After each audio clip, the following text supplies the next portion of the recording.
go. I'll just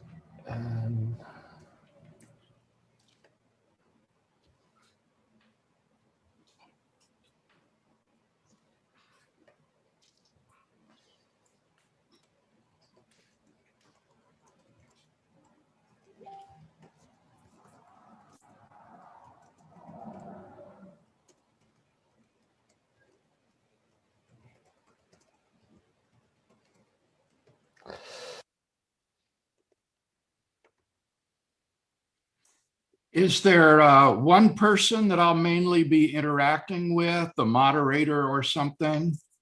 Yes, there's two of us tonight. There's myself, I'm Richard, and there's Matthew as well. And we'll be bouncing questions back and forth after the talk tonight with you. Okay, now I see Matthew. I don't see you. Are you the one listed under Dundee students? Yep, that's me. On the screen. And how do you spell your name? Richard, R-I-C-H-A-R-E. Okay. Richard. Okay, yeah. Richard and Matthew. Okay.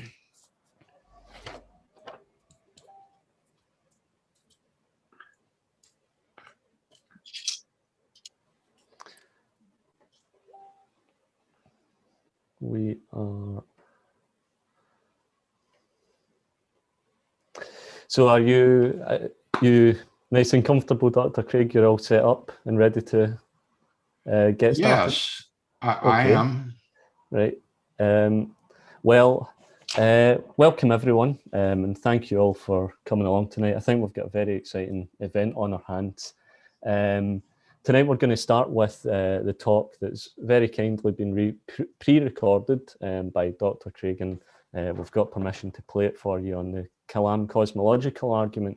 And then afterwards, we'll break into a little bit of a Q&A, and this will give you a chance to put your questions to Dr. Craig about the argument to begin with, and then there might be scope to break into some more general questions later towards the end of the Q&A session. Dr. William Lane Craig is a philosopher and a Christian theologian from Illinois, USA. He's currently a professor in philosophy at Houston Baptist University and a research professor at Talbot University of Theology, as well as having established a very successful Christian apologetics ministry, Reasonable Faith. Dr. Craig has written widely on the subject of theology, including books such as Reasonable Faith, Christian Truth and Apologetics, On Guard, Defending Your Faith with Reason and Precision, and the book The Kalam Cosmological Argument, where he's argued for and updated and defended the argument, which is the subject of our discussion tonight. Further, Dr. Craig has publicly debated many prominent atheists, including Christopher Hitchens, Sam Harris, and Sir Roger Penrose. He could be considered part of a wider resurgence of intellectual and academic approaches to God's existence and apologetics, which includes others such as Dr. Alvin Plantinga and Dr. John Lennox, our very own from the UK as well. First, before we get started, just Dr. Craig, thank you very much for joining us tonight and accepting our invitation. Well, thank you. I am, and having Scottish ancestry myself, you know, the Craigs are part of the Gordon clan. I was delighted to receive an invitation to have this Zoom call with students in Scotland. That's wonderful then, that's wonderful. Before we get started, we've got your pre-recorded video and we'll get that playing, but we actually had Alex O'Connor, Cosmic Skeptic, on previously the week before, and you've had some conversations with him on his YouTube channel in the past. Yes. And we'd asked, this is a little bit tongue-in-cheek of us, I suppose, but we asked Alex if there was a question he'd like to put to you since we're having on. So if you're willing, we could put that question to you before we get into the video. All right. So Alex recently made a video talking about Christianity's biggest challenge, and the challenge was about animal suffering. And within that video, he had responded to a point that you had made in a debate. It was quite some time ago, and he wanted to know, it was less of a question, he wanted to know more so how your opinions had evolved on this point. At the time, he stated that you had made the point that animals feel pain, but they aren't aware of it, as a response to animal suffering argument against the existence of God. And he thought that this wasn't the right claim to make, that actually pain is the essence of feeling. So I have your views around the relationship between God and animal suffering since maybe some of these earlier debates evolved recently. That's what Alex wanted to put to you. Sure. Well, the problem of animal suffering is certainly one that is emotionally heartrending, especially for people who are animal lovers like myself. And I think that in general, the answer to the problem of animal suffering is the same as the answer to the problem of natural evil, namely that the entire world is under the providence of a sovereign God who knows what suffering to permit in the world with a view toward ultimately achieving his ends of bringing the maximal number or optimal number of people freely into a love relationship with himself. And so I would say that the problem of natural evil and animal suffering in particular is permitted with a view toward God's overriding purpose of bringing people into a free, saving relationship with him.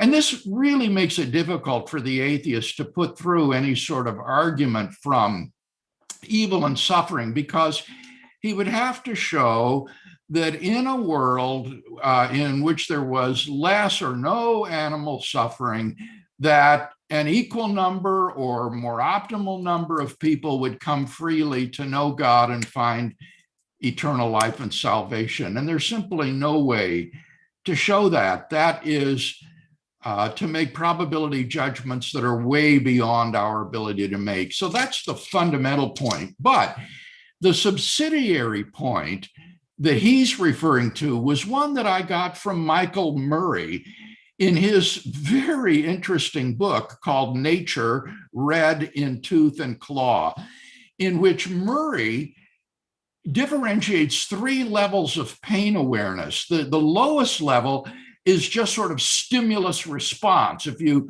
stick an amoeba with a needle, it recoils. There's a response to noxious stimuli. The second level would be the experience of pain. And this would be experienced by sentient animals that have a central nervous system and a brain, like horses and lions and dogs and cats and so forth. But what Murray points out is that these sentient animals are not self-conscious persons. They do not have that third level of awareness of saying, I am in pain. And so if you think that animals are not self-conscious persons, then I think you would agree with Murray's point of view here, that while animals may suffer excruciating pain, they do not have the awareness, I am in pain, because they are not selves. They do not have a first-person perspective.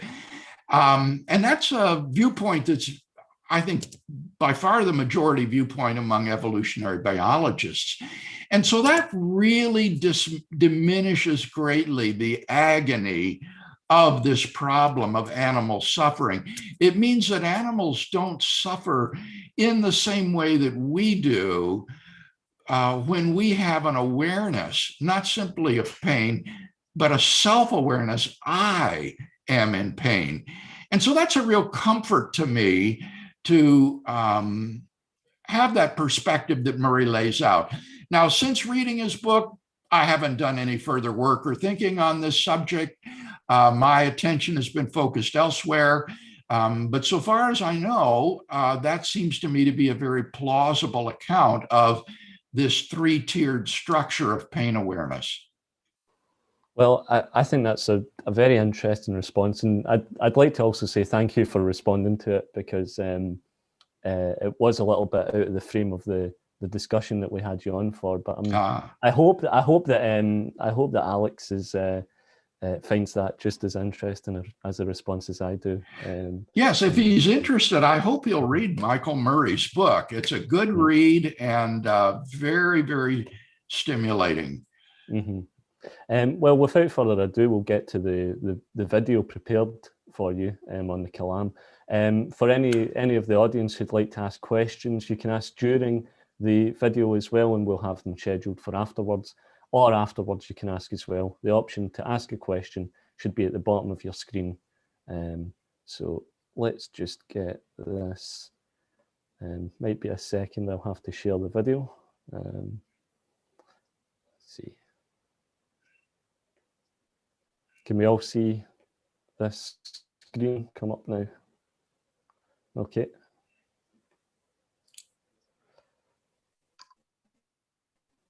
Hello, I'm William Lane Craig. Thank you for the invitation to join you today and talk about the Kalam Cosmological Argument. Today, I would like to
I've been told that the video is playing, but there's no audio. Is this correct?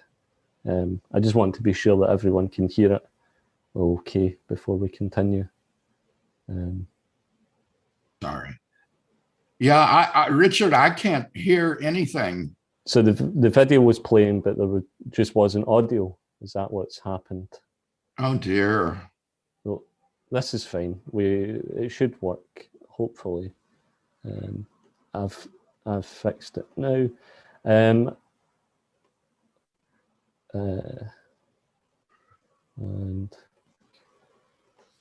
recently, 3 leading is there audio now when I play it? cosmologists, Arvin Bord, Alan Guth, and Alexander Vilenkin, prove that any universe which has Yes, there's sound dead. There's audio. There we go. I'll just start it from the beginning. Sorry about that, everyone. Just a small technical difficulty. But hello, I'm William Lane Craig. Thank you for the invitation to join you today and talk about the Kalam Cosmological Argument. Today, I would like to discuss a much neglected aspect of the Kalam Cosmological Argument, which is the inference to a transcendent cause of the universe. But before I do so, I want to show you a pair of short animated videos that we've developed at Reasonable Faith on the Kalam Cosmological Argument to make this argument accessible to lay people. So we'll run those videos at this time.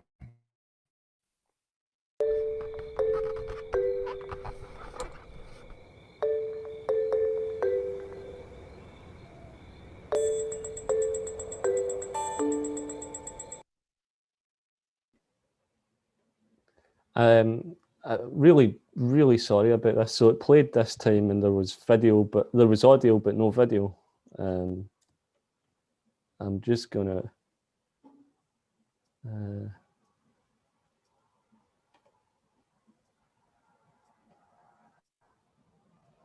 I hope this is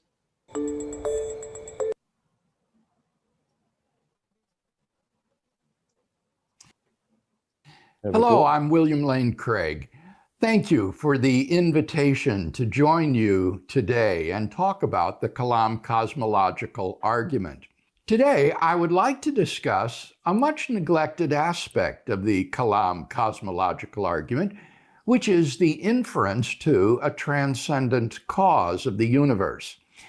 But before I do so, I want to show you a pair of short animated videos that we've developed at Reasonable Faith on the Kalam Cosmological Argument to make this argument accessible to lay people. So we'll run those videos at this time.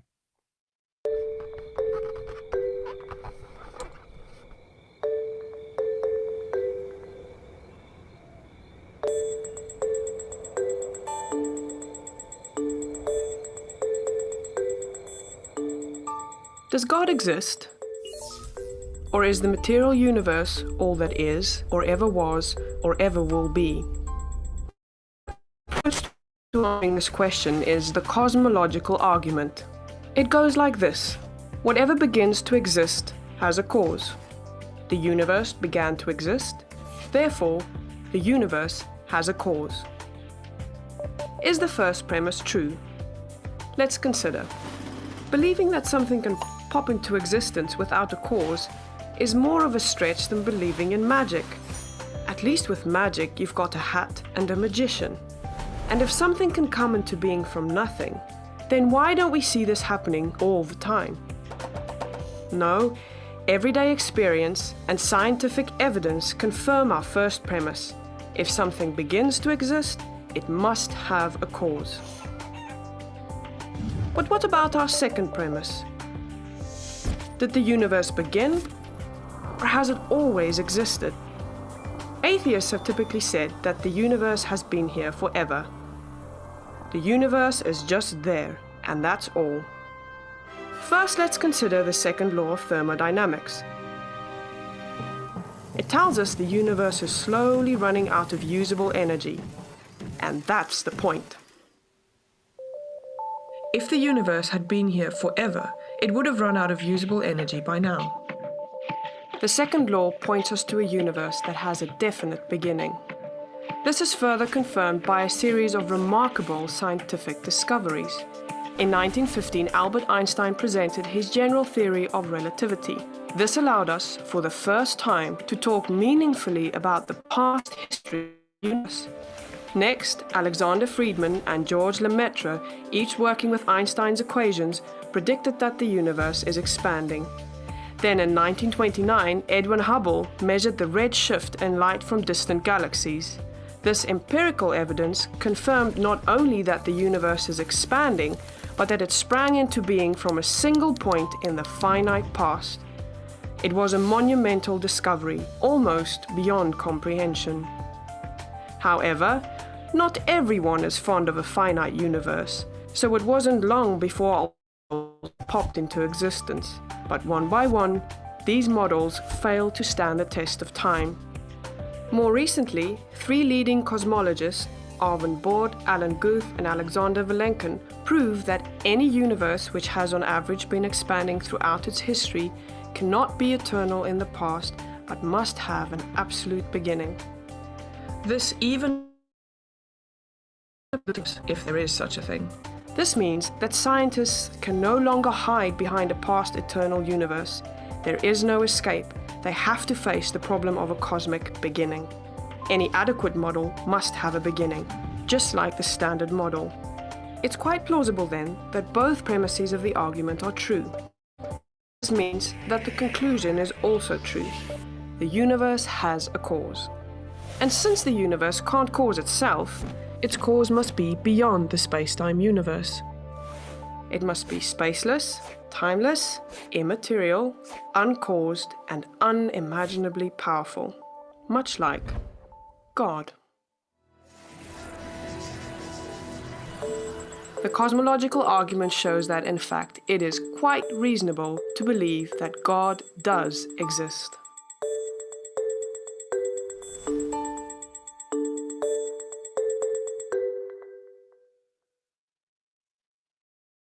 Did the universe have a beginning?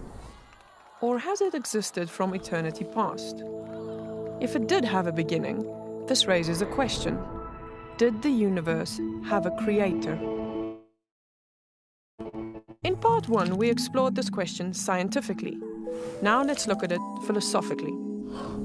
Aristotle believed the universe was eternal in the past, but Al-Ghazali disagreed. He pointed out that if the universe did not have a beginning, then the number of past events in the history of the universe is infinite. But that's a problem, because the existence of an actually infinite number of past events leads to absurdity. It's metaphysically impossible. Why? The mathematician David Hilbert illustrates the problem by imagining a hotel with an infinite number of rooms, all of which are occupied. There's not a single vacancy. Every room in the infinite hotel is full. Now suppose a new guest shows up and asks for a room. The manager says, "Sure, no problem," then moves the guest who was in room number 1 to room number 2, and the guest who was in room number 2 to room number 3, and so on to infinity. As a result of this shuffling, room number 1 becomes vacant, and the new guest happily checks in, even though all the rooms were already full, and nobody has checked out. And it gets even more absurd. Suppose an infinity of new guests show up at the front desk. "No problem," says the manager. Then she moves each person into a room with a number twice that of his own room. So the person who was in room number 1 moves into room number 2. The person who was in 2 moves to 4. The person who was in 3 moves to 6, and so on. Since any number multiplied by 2 is always an even number, all the odd-numbered rooms become vacant, and the infinity of new guests gratefully check in. And yet, before they arrived, all the rooms were already full. It gets even crazier when the guests start to check out. Suppose all the guests in the odd-numbered rooms check out. In that case, an infinite number of people have left the hotel, and yet there are no fewer people in the hotel. But suppose instead all the guests in rooms numbered 4 and above check out. In that case, only 3 people are left, and yet exactly the same number of people left the hotel this time as when all the odd-numbered guests checked out. Thus, we have a contradiction. We subtract identical quantities from identical quantities and get different answers. These absurdities show that an actually infinite number of things cannot exist in the real world. Here is a second argument Ghazali offers against a past eternal universe. Suppose that for every 1 orbit Saturn completes around the Sun, Jupiter completes 2. The longer they orbit, the further Saturn falls behind. Now, what if these 2 planets have always been orbiting the Sun from eternity past? Which has completed the most orbits? Strangely enough, the number of their orbits is exactly the same, infinity. But that seems absurd, for the longer they orbit, the greater the difference becomes. If the universe has always existed, then an infinite series of past events has been formed by adding one event after another. It's like a sequence of dominoes, falling one after another until the last domino, A, is reached. The problem is that the final domino could never fall if an infinite number of dominoes had to fall first.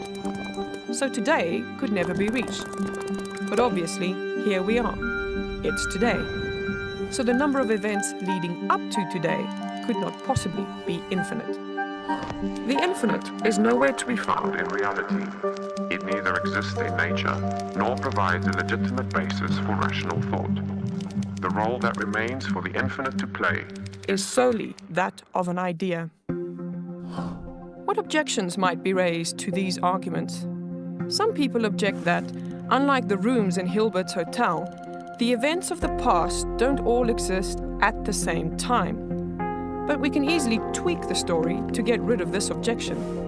Suppose the hotel has been under construction from eternity past, 1 room being added each year. How many rooms would there now be in the hotel? An actual infinite number. So if the past is infinite, that would imply that Hilbert's hotel could exist, which is absurd. Others have objected that an actually infinite number of things do exist, namely numbers and other mathematical entities.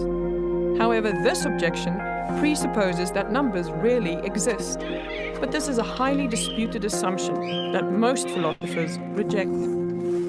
So if Ghazali's 2 arguments are right, then the universe is not eternal in the past.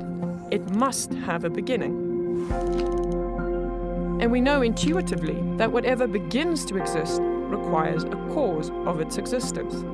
Thus, we are led to conclude that the universe has a cause of its existence. So what caused the universe? Atheist Daniel Dennett says, the universe caused itself. But this is incoherent, because in order to cause itself to come into existence, the universe would have to exist before it existed. The cause of the universe must therefore be outside of the universe, spaceless, timeless, immaterial, and enormously powerful. Much like God.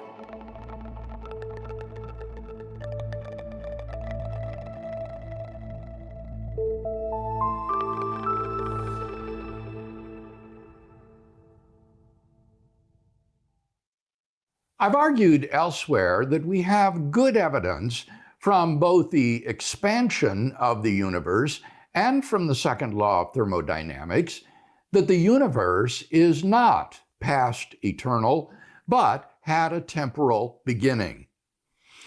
The physicist Paul Davies raises the inevitable question: what caused the Big Bang?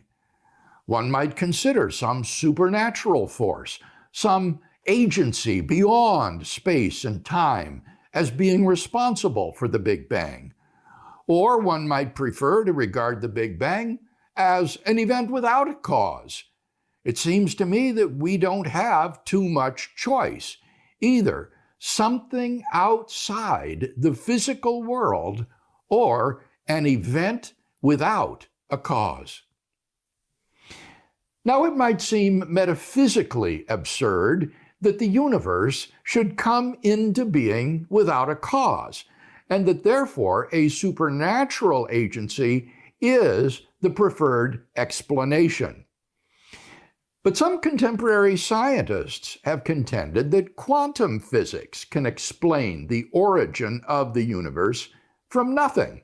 Unfortunately, some of these scientists have an outrageously naive grasp of language. The word nothing is a term of universal negation. It means not anything. So, for example, if I say, I had nothing for lunch today, I mean I did not have anything for lunch today. If you read an account of World War II in which it says, nothing stopped the German advance from sweeping across Belgium, it means that the German advance was not stopped by anything. If a theologian tells you that God created the universe out of nothing, he means that God's creation of the universe was not out of anything. The word nothing, to repeat, is simply a term of universal negation, meaning not anything. There is a whole series of words in the English language which are words of universal negation. Nobody means not anybody. None means not one. Nowhere means not anywhere. No place means not in any place. Now, because the word nothing is grammatically a pronoun, we can use it as the subject or direct object of a sentence. By taking these words not as terms of universal negation, but as words referring to something, we can generate all sorts of funny situations. If you say, I saw nobody in the hall, the wiseacre replies, yeah, he's been hanging around there a lot lately. If you say, I had nothing for lunch today, he says, really? How did it taste? These sorts of puns are as old as literature itself. In Homer's Odyssey, Odysseus introduces himself to the Cyclops as no man or nobody. One night, Odysseus puts out the Cyclops' eye. His fellow Cyclopses hear him screaming and yell to him, "What's the matter with you, making so much noise that we can't sleep?" The Cyclops answers, "Nobody is killing me. Nobody is killing me." They reply, "If nobody is attacking you, then you must be sick and there's nothing we can do about it." In Euripides' version of the story, he composes a very funny dialogue. The Cyclopses say, "Why are you crying out, Cyclops? Nobody has undone me." "Then there is nobody hurting you after all." "Nobody is blinding me." "Then you're not blind. As blind as you. How could nobody have made you blind? You're mocking me. But where is this nobody?" "Nowhere, Cyclops." The use of these words of universal negation, like nothing, nobody, and no one, as substantive words referring to something is a joke. Now, how astonishing then is it to find some physicists whose mother tongue is English using these terms precisely as substantive terms of reference. For example, the physicist Lawrence Krauss has told us with a straight face, there are a variety of forms of nothing, and they all have physical definitions. The laws of quantum mechanics tell us that nothing is unstable. 70% of the dominant stuff in the universe is nothing. There's nothing there, but it has energy. Nothing weighs something. Nothing is almost everything. All of these claims take the word nothing to be a substantive term referring to something. For example, the quantum vacuum or quantum fields. These are physical realities and therefore clearly something. To call these realities nothing is at best misleading, guaranteed to confuse lay people, and at worst, a deliberate misrepresentation of science. Such statements do not even begin to address, much less answer, the question of why the universe exists rather than nothing. In his review of Krauss's book, A Universe from Nothing, David Albert, an eminent philosopher of quantum physics, explains with regard to Krauss's first kind of nothing, vacuum states are particular arrangements of elementary physical stuff.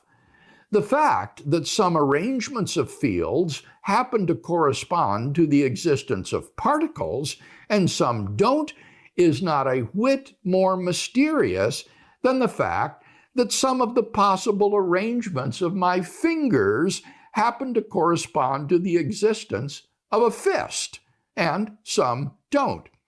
And the fact that particles can pop in and out of existence over time as those fields rearrange themselves is not a whit more mysterious than the fact that fists can pop in and out of existence over time as my fingers rearrange themselves. And none of these poppings amount to anything even remotely in the neighborhood of a creation from nothing. Albert concludes, Krauss is dead wrong, and his religious and philosophical critics are absolutely right. The cosmologist Alexander Vilenkin has a different proposal as to how the universe could come into being from literally nothing. In response to the claim of a supernatural agency, Vilenkin says, regarding the Borde-Guth-Vilenkin theorem and its relation to God, I think the theorem implies the existence of a rather special state at the past boundary of classical spacetime. Some mechanism is required to impose this state. Craig wants this mechanism to be God, but I think quantum cosmology would do just as well. Just what does Vilenkin have in mind here? Well, in his article in the online magazine Inference, he explains, modern physics can describe the emergence of the universe as a physical process that does not require a cause. Nothing can be created from nothing, says Lucretius, if only because the conservation of energy makes it impossible to create nothing from nothing. And I think that's a misprint here. I think Vilenkin meant to say that the conservation laws make it impossible to create something from nothing. He goes on to say there is a loophole in this reasoning. The energy of the gravitational field is negative. It is conceivable that this negative energy could compensate for the positive energy of matter, making the total energy of the cosmos equal to zero. In fact, this is precisely what happens in a closed universe in which space closes on itself like the surface of a sphere. It follows from the laws of general relativity that the total energy of such a universe is necessarily equal to zero. If all the conserved numbers of a closed universe are equal to zero, then there is nothing to prevent such a universe from being spontaneously created out of nothing. And according to quantum mechanics, any process which is not strictly forbidden by the conservation laws will happen with some probability. What causes the universe to pop out of nothing? no cause is needed. Now, I think this is a terrible argument. Let's grant the supposition that the positive energy associated with matter is exactly counterbalanced by the negative energy associated with gravity, so that on balance, the total energy of the universe is zero. The key move comes with the claim that in such a case, there is nothing to prevent such a universe from being spontaneously created out of nothing. Now, this claim is a triviality. Necessarily, if there is nothing, then there is nothing to prevent the universe from coming into being. By the same token, if there is nothing, then there is nothing to permit the universe to come into being. If there were anything to prevent or permit the universe's coming into being, then there would be something, not nothing. If there is nothing, then there is nothing, period. The absence of anything to prevent the universe's coming into being does not imply the metaphysical possibility of the universe's coming into being from nothing. To illustrate, if there were nothing, then there would be nothing to prevent God's coming into being without a cause. But that does not entail that such a thing is metaphysically possible. It is metaphysically impossible for God to come into being without a cause, even if there were nothing to prevent it because nothing existed. Vilenkin, however, infers that no cause is needed for the universe's coming into being because the conservation laws would not prevent it. And according to quantum mechanics, any process which is not strictly forbidden by the conservation laws will happen. The argument assumes that if there were nothing, then both the conservation laws and the laws of quantum physics would still hold. But this is far from obvious, since in the absence of anything at all, it's not clear that the laws governing our universe would hold. In any case, why think that given the laws of quantum mechanics, anything not strictly forbidden by the conservation laws will happen? The conservation laws do not strictly forbid God's sending everyone to heaven, but that hardly gives grounds for optimism. Neither do they strictly forbid his sending everyone to hell, in which case both outcomes will occur, which is logically impossible, as they are logically contradictory universal generalizations. The point can be made non-theologically as well. The conservation laws do not strictly forbid something's coming into existence, but neither do they forbid nothing's coming into existence. But both cannot happen. It is logically absurd to think that because something is not forbidden by the conservation laws, it will therefore happen.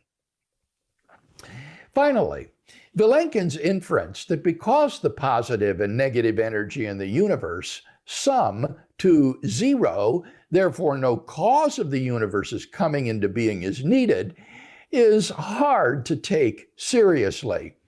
This is like saying that if your debts exactly balance your assets, then there need be no cause of your financial condition. Vilenkin would, I hope, not agree with Peter Atkins that because the positive and negative energy of the universe sum to zero, therefore nothing exists now. And so nothing did indeed come from nothing.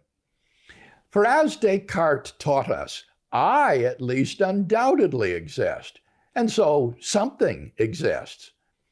Christopher Isham, Great Britain's premier quantum cosmologist, rightly points out that there still needs to be what he calls ontic seeding to create the positive and negative energy in the first place, even if on balance their sum is naught. Even if one were to concede the absence of a material cause of the universe, the need of an efficient cause is patent. In conclusion, then, we have two independent lines of scientific evidence in support of the beginning of the universe. First, the expansion of the universe implies that the universe had a beginning. Second, thermodynamics shows that the universe began to exist. Because these lines of evidence are independent and mutually reinforcing, the confirmation they provide for a beginning of the universe is all the stronger. Of course, as with all scientific results, this evidence is provisional. As Sean Carroll reminds us, science isn't in the business of proving things. Rather, science judges the merits of competing models in terms of their simplicity, clarity, comprehensiveness, and fit to the data. Unsuccessful theories are never disproven, as we can always concoct elaborate schemes to save the phenomena. They just fade away as better theories gain acceptance.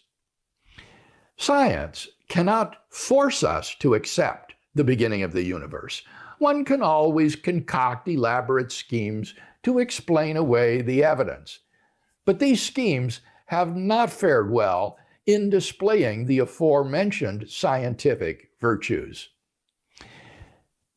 Given the metaphysical impossibility of the universe's coming into being from nothing, belief in a supernatural creator is eminently reasonable. At the very least, we can say confidently that the person who believes in the doctrine of creatio ex nihilo will not find himself contradicted by the empirical evidence of contemporary cosmology, but on the contrary, fully in line with it. Thank you for your attention. I'm now happy to entertain your questions.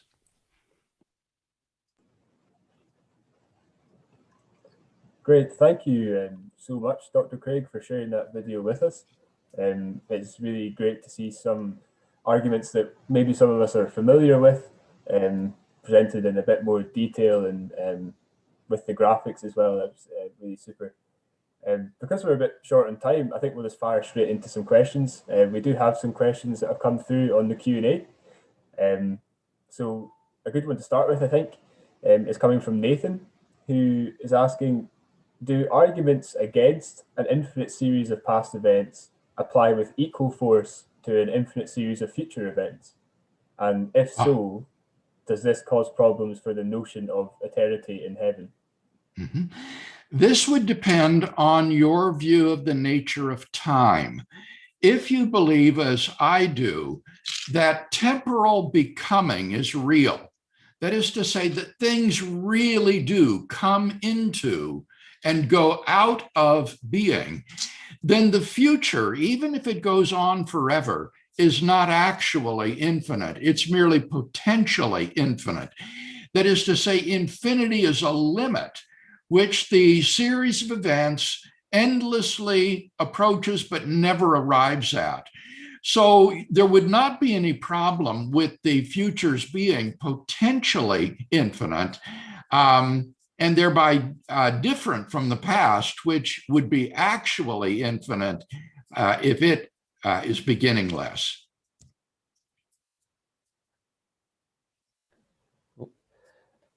The next question we have, it's a question from Jordan from the audience as well. And Jordan is asking you, the best criticism I've heard against this style of argument, is that there's no reason to personify the cause of the universe as God, much less as the Christian God that we're capable of having a personal relationship with. All the Kalam argument proves is that there's something beyond our comprehension. What do you think of this response, Jordan is asking? Well, in the first place, this is not an argument for the Christian God. You notice in the one video, it talks about one of its medieval proponents being the Muslim theologian, Al-Ghazali. So this is an argument for a kind of generic monotheism. And historically, the Kalam Cosmological Argument has been defended by Jews, Muslims, and Christians, both Protestant and Catholic. So this is an argument for the existence of God, not for Christianity. Now, the videos talk about some of the properties that the cause of the universe must have, which already shows that this is an extraordinary being. It's something that is beginningless, timeless, uncaused, unchanging, immaterial, and enormously powerful. Now, those are already some of the central attributes of God. In my published work, I go on to argue as well, however, that this cause must be personal as well.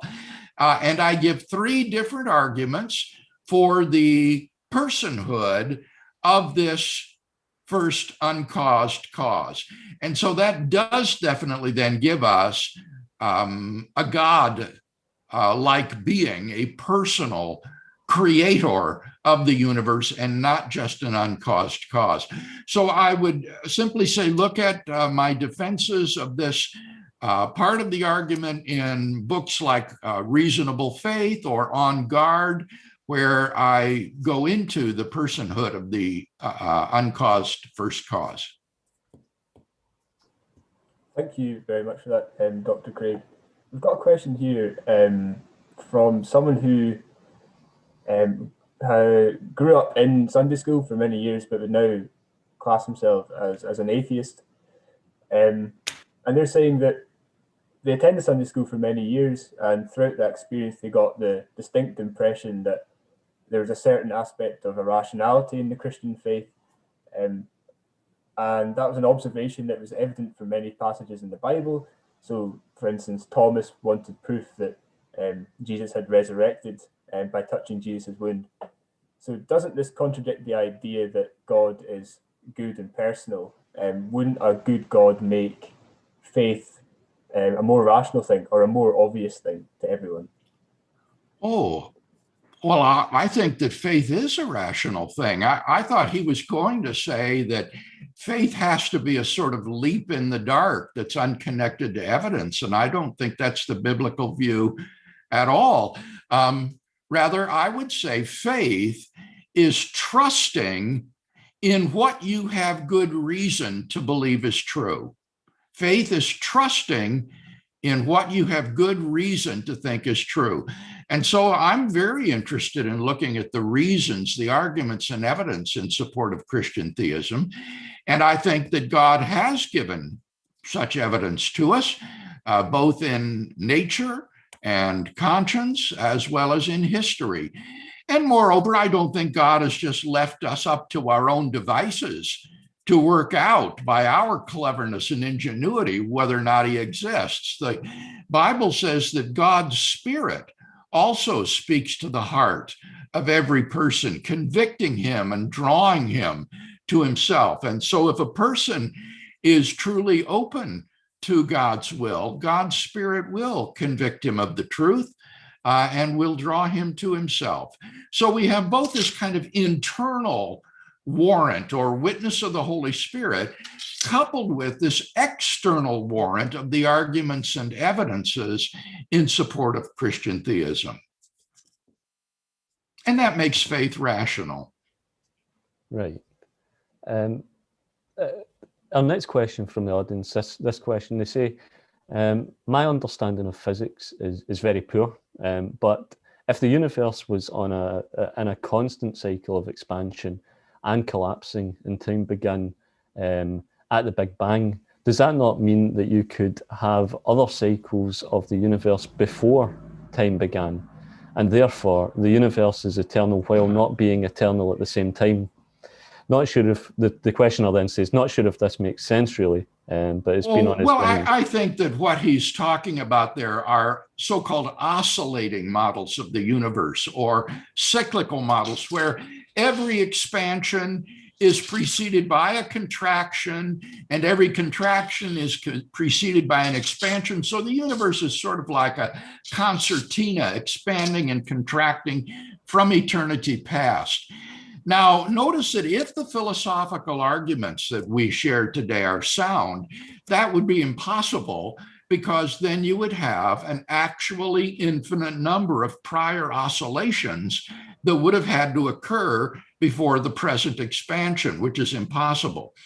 But even on a purely scientific level, these oscillating models were tried during the 1970s, principally by Russian cosmologists, and they were shown to be untenable. There is no physics that would cause a universe that is contracting in a state of gravitational self-collapse to reverse course and bounce back to a new expansion. Moreover, what scientists discovered was that the oscillating model actually implies the very beginning of the universe that it sought to avoid. And this is because of the thermodynamics of oscillating models that the video also mentioned. Entropy is conserved from cycle to cycle. That is to say, in each cycle, the amount of usable energy continues to go down and down and down. So that if the universe had existed from infinity past, we should now find ourselves in a dead, dilute, dark, and lifeless state. The fact that we do not, that we are still in a state of thermodynamic disequilibrium, where there's still energy to be used, shows that the universe has not been oscillating from eternity past. In fact, the cosmologist Joseph Silk, in his book, The Big Bang, estimates on the basis of current entropy levels that the universe could not have gone through more than about 100 previous oscillations. I do have a follow-up on that point, because that's quite interesting that you mentioned sort of the history of cosmology then, because we had another question asking, since the cosmology is a field of science that's sort of constantly changing, how do you feel personally confident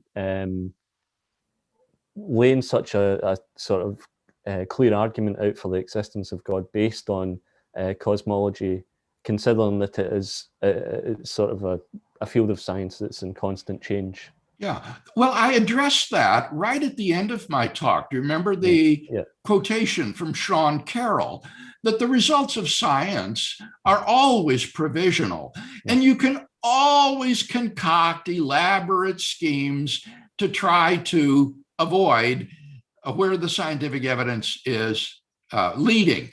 But as Alex Vilenkin says, there just are no tenable models today of a beginningless past infinite cosmos. And the Born-Guth-Vilenkin theorem gives reason to think that such models simply cannot be developed. Moreover, you have the independent confirmation from thermodynamics. And so the coalescence of these two independent lines of scientific evidence, I think, makes the conclusion very probable and quite secure. Yeah, thank you for this, Dr. Craig. As Richard was saying in the introduction, you're part of this kind of renaissance of Christian philosophy that perhaps started around with Alvin Plantinga. Yes. And we have a question here from Seth asking, what are your hopes for the future of Christian philosophy, of religion? What topics do you think need the most attention? Well, my hope is that the renaissance of Christian philosophy will continue to grow, that it will spread in Europe. We're seeing glimmerings of this already in German philosophy, and that is tremendously encouraging. And I hope that it will touch eventually Scandinavia as well, which is still in the grip of atheistic secularism. I'm hoping that it will begin to expand in Latin America as well. And there are some hopeful sparks of interest there. So I'm hoping that the movement will continue and will grow throughout the world. I also deeply hope that Christian philosophers will remain biblical in their worldview. There's frankly a really great danger when you're doing philosophy independently of a biblical anchor point, because then you can go off the rails theologically if your philosophical speculation is not tethered by scriptural revelation. And so I do hope that Christian philosophers will attempt to achieve a kind of synoptic worldview that will take the best of what philosophy has got to offer and the best of what we learn from biblical theology and put these together into an integrated worldview. Based on that answer, actually, then this second last question that we have is maybe quite relevant to Christian philosophers, but it could also be relevant to Jewish philosophers and Islamic philosophers as well. You've mentioned that, you know, if you don't have a biblically based or just a biblical base then for your philosophy, it could go off the rails. This question is asking, does the argument necessarily imply monotheism? Events can have multiple causes. Could the universe have multiple causes, i.e. a pantheon of gods? And so I suppose this feeds into delving into philosophy, but this could lead you in other directions, I suppose. Right. Here, my appeal would be to Occam's razor. Occam's razor is a principle that states that you are only justified in positing such causes as are necessary to explain the effect. You are unjustified if you multiply causes beyond necessity. And in the case of the origin of the universe, a single transcendent cause is all that is needed in order to explain the universe coming into being. And it would be a violation of Occam's razor to multiply causes beyond the evidence. Okay, thank you very much for that. Our last question is a question that we ask this to everyone we have on, because we're the Dundee Students' Free Speech Society. Right. And in this context, actually, for me, it's a question that's quite dear to my heart because I grew up in the southwest of Scotland, and there's a lot of tension, sectarian tension in this part of the country. And due to that, there's been issues around freedom of speech. As a philosopher, as a Christian theologian, why does free speech matter to you? Well, I think that it's part and parcel of what religious liberty is. Religious liberty entails the freedom of conscience to express and defend your religious views in the public arena.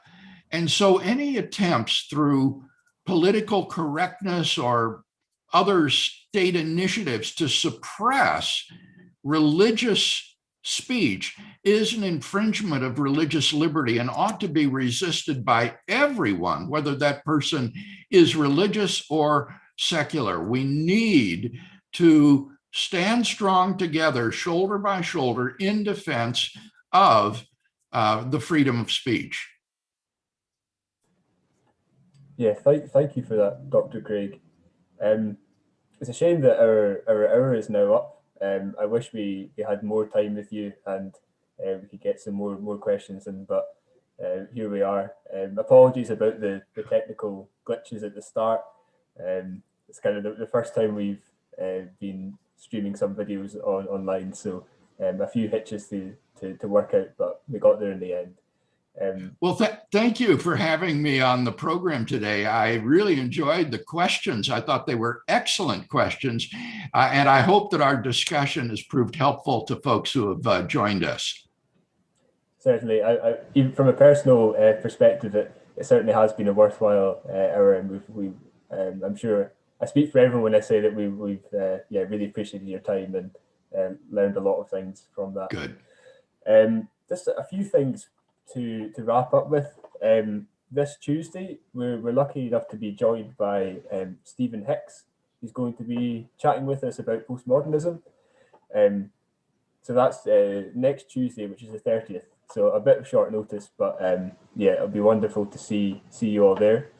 And then on Friday, the 2nd of April, we'll be joined by Jade Koulotakis, who will be chatting to us about the new hate crime bill that's just been passed in Scotland, chatting to us about maybe some of the problems that will present, or chatting us through that. So that's Friday, the 2nd of April. If I can just extend another thank you to Dr. Craig, and a thank you to everyone for joining us. We hope that has been worthwhile, and you've maybe had a different perspective on sort of philosophical arguments for the existence of God. So without further ado, thank you all for joining, and have a wonderful night. Thank you, everyone.